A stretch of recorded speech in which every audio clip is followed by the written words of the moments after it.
दोस्तों वैसे तो दुनिया में पेंटिंग बहुत सारे लोग बनाते हैं, लेकिन जैसी पेंटिंग लियोनार्डो दा विंची ने बना दी वैसी पेंटिंग कोई नहीं बना सकता। 500 साल पहले लियोनार्डो दा विंची ने एक ऐसी पेंटिंग बनाई जिसका नाम मोनालिसा रखा गया और ये पेंटिंग अपने अंदर सैकड़ों राज छुपाए हुए है। आज हम इस वीडियो में मोनालिसा की पेंटिंग के कुछ फैक्ट के बारे में जानने वाले हैं जो आपने इससे पहले कहीं नहीं सुने होंगे। तो चलिए दोस्तों बढ़ते हैं वीडियो की तरफ बिना किसी देरी के और जानते हैं मोनालिसा की पेंटिंग के अंदर कौन कौन से गहरे राज पाए जाते हैं। दोस्तों जैसे कि आपको पता होगा 500 साल पहले लियोनार्डो दा विंची ने एक ऐसी पेंटिंग बनाई थी जिसमें सैकड़ों राज छुपे हुए थे। इस पेंटिंग में आपको एक ऐसा चेहरा देखने को मिलता है जिसने सदियों से लोगों को हैरान और परेशान कर रखा है। मोनालिसा की ये अकेली पेंटिंग अपने अंदर सैकड़ों राज छुपाए हुए है जिससे हर कोई अनजान है। इस वीडियो के माध्यम से यही जानने की कोशिश करेंगे कि मोनालिसा की पेंटिंग के अंदर कौन कौन से राज पाए जाते हैं। नंबर 1 दोस्तों 23 जून 1852 में ल्यूक मैस्पेरो नाम के एक यंग आर्टिस्ट ने पेरिस में एक होटल के चौथे मंजिल से कूदकर अपनी जान दे दी। जब आप ये बात जानेंगे कि उसके पीछे की वजह क्या थी तो आप पूरे तरीके से हैरान हो जाएंगे। उसके पीछे की वजह मोनालिसा की पेंटिंग थी। असल में वो मोनालिसा की रहस्यमय मुस्कान के पीछे पागल था।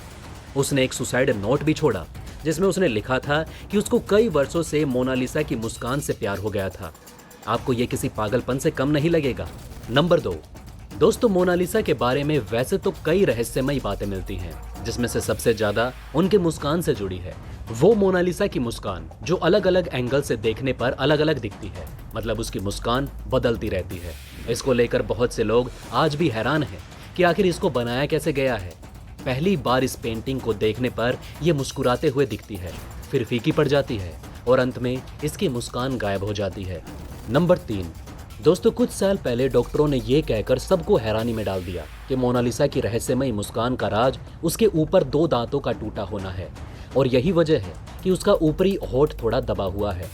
सन 2000 में हार्वर्ड यूनिवर्सिटी में एक न्यूरो साइंटिस्ट ने यह बताया कि मोनालिसा की मुस्कान नहीं बदलती बल्कि इंसान का माइंडसेट बदलता है। मतलब कि ये आपके दिमाग का खेल है। जैसे आप मोनालिसा को देखना चाहते हैं ये वैसे ही दिखेगी। ये इस चीज पर निर्भर करता है कि आप किस चीज पर फोकस कर रहे हैं। नंबर 4 लियोनार्डो दा विंची ने मोनालिसा को 1503 में बनाना शुरू किया और 1517 में इसका काम पूरे तरीके से खत्म हुआ। उनको सबसे ज्यादा समय मोनालिसा के होठों को बनाने में लगा था।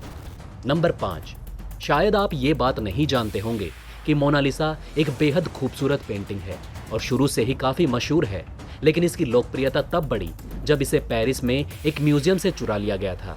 नंबर 6 दुनिया के सबसे मशहूर पेंटिंग को दुनिया के सबसे बड़े म्यूजियम से चुरा लेना एक बड़ी हैरान कर देने वाली घटना थी, लेकिन इससे भी हैरान कर देने वाली बात यह थी कि इसकी चोरी के इल्जाम में जिस व्यक्ति को शक के घेरे में रखा गया वो थे एक महान पेंटर पैब्लो पिकासो। बाद में काफी पूछताछ के बाद उन पर यह इल्जाम हटा दिया गया। नंबर 7 21 अगस्त 1911 को इस पेंटिंग को चुराया गया था, लेकिन उस दिन इस चोरी की तरफ किसी ने ध्यान नहीं दिया। इस पर अगले दिन नोटिस किया गया और फिर इन्वेस्टिगेशन के लिए म्यूजियम 1 हफ्ते के लिए बंद कर दिया गया था और काफी छानबीन के बाद पता चला कि इस पेंटिंग को म्यूजियम के एक वर्कर विंसेंजो पेरुजिया ने ही चुराया था। वो म्यूजियम के एक छोटे से कमरे में छिप गया था। म्यूजियम के बंद हो जाने के बाद वो कमरे से निकला और पेंटिंग को कोर्ट में छुपाकर फरार हो गया। नंबर 8 2 साल बाद इस पेंटिंग को पता लगा जब विंसेंजो इस पेंटिंग को इटली के फ्लोरेंस शहर में आर्ट म्यूजियम के डायरेक्टर को बेचने के लिए जा रहा था। 2 हफ्तों तक इस पेंटिंग को इटली के उसी म्यूजियम में रखा गया। फिर 4 जनवरी 1914 को वापस से पेरिस के म्यूजियम में लाया गया। विंसेंजो को इस गुनाह के लिए 6 महीने की जेल हुई। नंबर 9 दोस्तों आपको ये भी बता दें कि मोनालिसा की एक जुड़वा पेंटिंग भी मौजूद है जो बिल्कुल लियोनार्डो दा विंची के मोनालिसा पेंटिंग जैसी दिखती है। कहा जाता है कि दूसरी पेंटिंग को लियोनार्डो दा विंची के टाइम में उनके एक स्टूडेंट फ्रांसियो मेल्जी ने बनाया था। ये दूसरी पेंटिंग स्पेन की राजधानी मैड्रियाडो के म्यूजियम में रखी गई है। नंबर 10 दोस्तों ये बात आज तक रहस्य बनी हुई है कि मोनालिसा कौन थी और आखिर इसकी पेंटिंग क्यों बनाई गई थी। वैसे तो ज्यादातर इतिहासकारों का मानना है कि इस पेंटिंग में जो औरत है वो लीसा गिरार्डिनी है जो कि फ्लोरेंस की एक इटालियन औरत थी, लेकिन एक अंदाजा ये भी है कि मोनालिसा पेंटिंग दा विंची की खुद की तस्वीर है, मतलब कि उन्होंने इस पेंटिंग में खुद को एक औरत के रूप में दिखाया था। नंबर 11 आपको ये भी बता दें कि इस पेंटिंग को कई बार नुकसान पहुंचाने की कोशिश भी की जा चुकी है। 1956 में एक बुल्वेरियन टूरिस्ट ने मोनालिसा पर एक पत्थर फेंका था, जिसकी वजह से मोनालिसा के बाएं हाथ की कोहनी के पास एक छोटा सा निशान आ गया था। बाद में इसे ठीक कर दिया गया। बाद में इस पेंटिंग की सुरक्षा को मद्देनजर रख के इस पेंटिंग को बुलेट प्रूफ ग्लास में रखा गया। नंबर 12, दा विंची एक अच्छे राइटर भी थे, लेकिन हैरान कर देने वाली बात यह है कि उन्होंने इस पेंटिंग के बारे में कहीं भी कुछ नहीं लिखा। नंबर 13, द्वितीय विश्व युद्ध के दौरान मोनालिसा पेंटिंग को 6 बार इसकी जगह से हटाया गया ताकि ये बेशकीमती पेंटिंग जर्मन नाजियों के हाथ न चली जाए। नंबर 14, दा विंची के एक स्टूडेंट ने 1514 से 1516 के बीच मोनालिसा पेंटिंग को एक न्यूड वर्जन भी तैयार किया था, जिसे मोना वेना कहा जाता है। इसके हाथ और बॉडी की पोजीशन बिल्कुल मोनालिसा की तरह थी। नंबर 15, दा विंची ने मोनालिसा को पेंट करने में 30 से भी ज्यादा लेयर्स का इस्तेमाल किया था। आपको जानकर हैरानी होगी कि उनमें से कुछ लेयर तो इंसानी बालों से भी बारीक थी।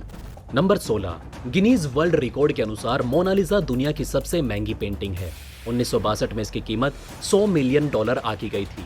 2019 में $700 मिलियन के आसपास थी और अब तो ये और भी ज्यादा महंगी हो गई है।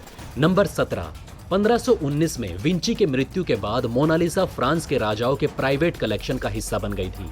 ये पेंटिंग नेपोलियन को इतनी ज्यादा पसंद आई थी कि कुछ समय के लिए उन्होंने इसे अपने बेडरूम में लगवा लिया था।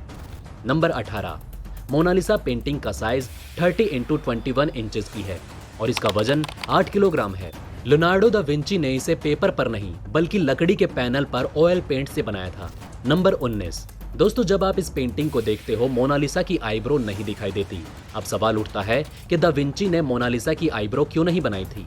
सन 2017 में फ्रेंच इन्वेंटर पास्कल कोट ने हाई रेजोल्यूशन सीन से पता लगाया कि लियोनार्डो दा विंची ने मोनालिसा की आईब्रो को बनाया था, जो टाइम के साथ धीरे धीरे गायब हो गई। नंबर 20, 2003 में अमेरिकन ऑथर डैन ब्राउन का एक नॉवल आया था, द विंची कोड। शायद आप में से कुछ लोगों ने इसे पढ़ा होगा। ये नॉवल पर आधारित एक फिल्म बनाई गई थी जिसका नाम विंची कोड था। शायद आप लोगों ने यह फिल्म भी जरूर देखी होगी। इस फिल्म में दिखाया गया मोनालिसा पेंटिंग में सीक्रेट कोड्स छुपे हुए हैं। अपने नॉवल का पब्लिसिटी करते हुए डैन ब्राउन ने दावा किया कि वो मानते हैं कि पूरी किताब फिक्शन पर आधारित है, लेकिन बुक में जो इन्फॉर्मेशन दी गई है वो सत्य पर आधारित है, जिसके लिए उन्होंने काफी रिसर्च की है। इस किताब और फिल्म का ईसाइयों ने जमकर विरोध किया क्योंकि उनका मानना है ये तो हिस्टोरिकल इनकरेक्ट है। इस वीडियो में दोस्तों हमने आपको मोनालिसा पेंटिंग से जुड़े 20 ऐसे फैक्ट बताए जो आपने इससे पहले कहीं और नहीं सुने होंगे। इसलिए दोस्तों अब आपका फर्ज बनता है कि इस वीडियो को अपने उन सभी दोस्तों तक पहुंचाएं जो मोनालिसा के बारे में ये फैक्ट नहीं जानते। तो दोस्तों इस वीडियो में फिलहाल के लिए इतना ही। मिलते हैं एक नई वीडियो में एक नए टॉपिक के साथ, तब तक के लिए अलविदा। लेकिन जाने से पहले दोस्तों इस वीडियो को ज़्यादा से ज़्यादा शेयर करें ताकि आपके अपनों के पास भी ज़्यादा से ज़्यादा जानकारियाँ पहुँच सके। उम्मीद करते हैं कि आपने इस वीडियो से कुछ ना कुछ नया जरूर सीखा होगा। अगर हाँ तो लाइक करके अपना प्यार दिखाइए, कमेंट करके हमें अपनी राय बताइए और चैनल को सब्सक्राइब करके अपने ज्ञान को ऐसे ही बढ़ाते रहिए।